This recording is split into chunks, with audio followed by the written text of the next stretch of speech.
Vous comprenez toutes les revendications. En même temps, on est en train de peut-être tuer votre activité. Et c'est votre vie, et je le comprends. Vraiment, il faut qu'on arrive. Certains me disaient tout à l'heure, ne divisez pas les Réunionnais. Je ne veux pas diviser les Réunionnais. Je veux juste qu'on reprenne une vie normale. Madame la ministre, Florence, je représente les différents citoyens, réunionnais et métropole également, sur un aspect de loi qu'on aimerait modifier. Nous soutenons les principales revendications portées par les Gilets jaunes, en métropole et à La Réunion particulièrement, et notamment la hausse du salaire minimum pour tous et l'indexation de tous les salaires à La Réunion. En parallèle des premières mesures d'urgence annoncées par le gouvernement pour les Réunionnais, la population réunionnaise et plus largement la population française souhaite mettre en place un vrai référendum populaire. Quelle est la situation actuelle? Il n'existe pas de référendum populaire dans la Constitution, mais un dispositif de référendum d'initiative partagée dont les conditions sont irréalistes et ne dépendent pas de l'initiative citoyenne. En effet, selon la réforme constitutionnelle du 23 juillet 2008, pour qu'un tel référendum puisse être organisé, il faut que 20% des parlementaires soutiennent une proposition de loi, soit 185 parlementaires. Cette proposition est ensuite examinée par le Conseil constitutionnel. Si le Conseil constitutionnel donne son avis favorable, la proposition est présentée aux citoyens.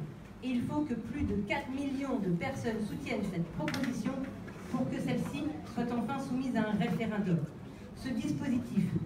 Dans ce dispositif, seuls les parlementaires qui ont déjà l'initiative législative peuvent proposer une loi.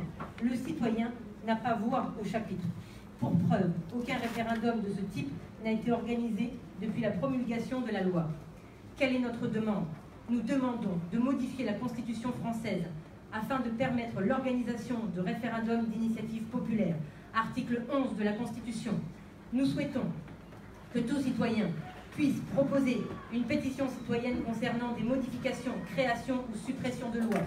Dès lors qu'une pétition citoyenne obtient plus de 500 000 signatures ou l'aval des assemblées élues de 3 régions, la proposition de loi devra être soumise à un référendum populaire.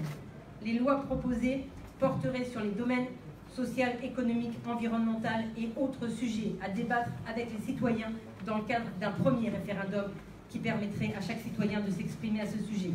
Chaque pétition présentée fera l'objet d'une communication nationale.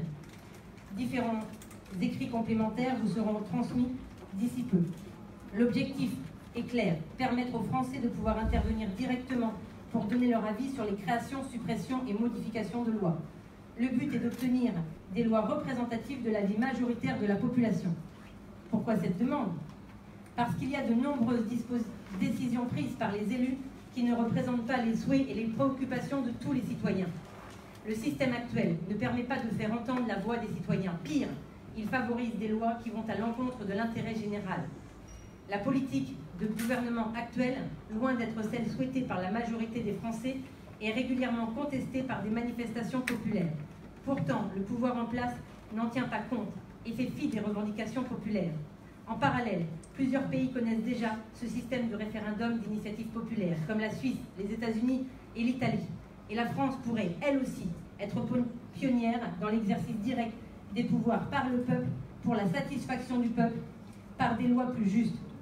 Un autre point important, ce principe de pétition qui permettra d'aller ensuite en référendum pourra permettre également aux citoyens de remonter les préoccupations majeures des citoyens et de proposer des lois pour contrer et pour contrebalancer les risques d'influence des lobbies clairement annoncés.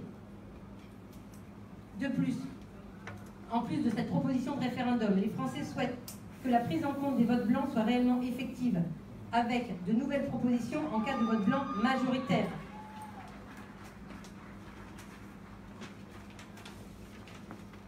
Une proposition écrite reprenant cette demande essentielle, reflétant les besoins humains fondamentaux de liberté, oui de liberté, va vous être remise ces prochains jours.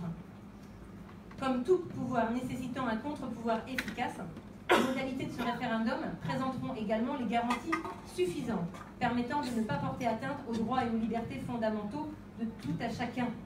Garanties de procédure existant également au niveau du Parlement et du pouvoir exécutif.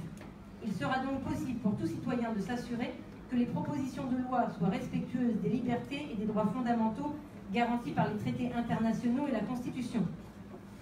Quelques exemples de lois sur lesquelles nous pourrions intervenir par le biais de pétitions puis de référendums populaires.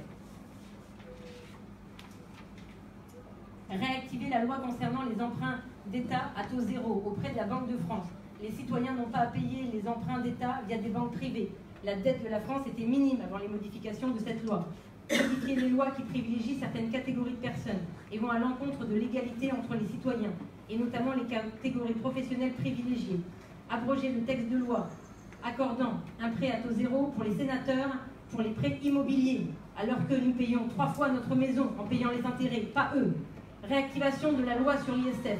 Réviser le texte de loi concernant l'enveloppe des sénateurs, des membres de l'Assemblée nationale, du président, afin de préciser les types de transport selon les distances, d'avancer les frais avant remboursement comme touche citoyen en entreprise ou au sein d'associations ou de fondations, sans dépasser une certaine enveloppe à définir par le peuple, comme en Allemagne et dans d'autres pays.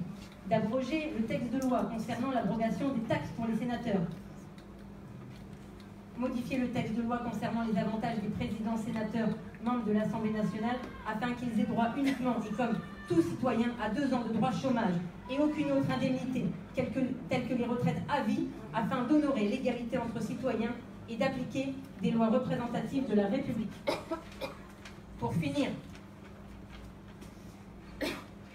en qualité de citoyen, les Français vous demandent solennellement d'user du pouvoir qui est le vôtre en tant que ministre pour informer les autorités compétentes de la demande de révision constitutionnelle afin d'améliorer l'initiative législative du peuple pour participer directement à l'élaboration des lois de notre pays.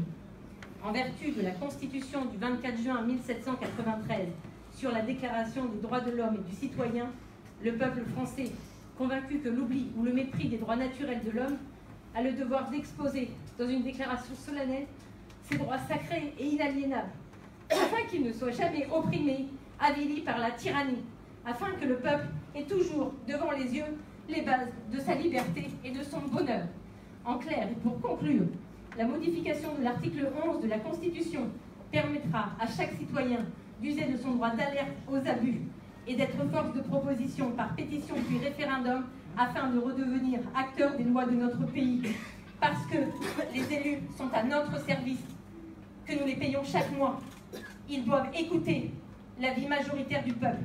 Organisons un référendum pour demander l'avis du peuple pour modifier la Constitution, l'article 11, afin de prévoir le droit à la pétition citoyenne, retranscrit sous forme de référendum populaire, après 500 000 signatures de Français, ou un peu plus si vous voulez, mais que ce soit organisé pour qu'il y ait un contre-pouvoir, pour permettre à nos élus, qui parfois ne vivent pas dans la réalité que nous connaissons, de pouvoir être canalisés, être aidés à faire respecter et appliquer des lois qui soient le reflet des besoins de la population, de la majorité de la population. C'est notre demande et notre déclaration solennelle, Madame la Ministre. Merci. Merci, Claire. Comme vous le savez, il y aura une réforme constitutionnelle cet hiver qui sera débattue à l'Assemblée nationale.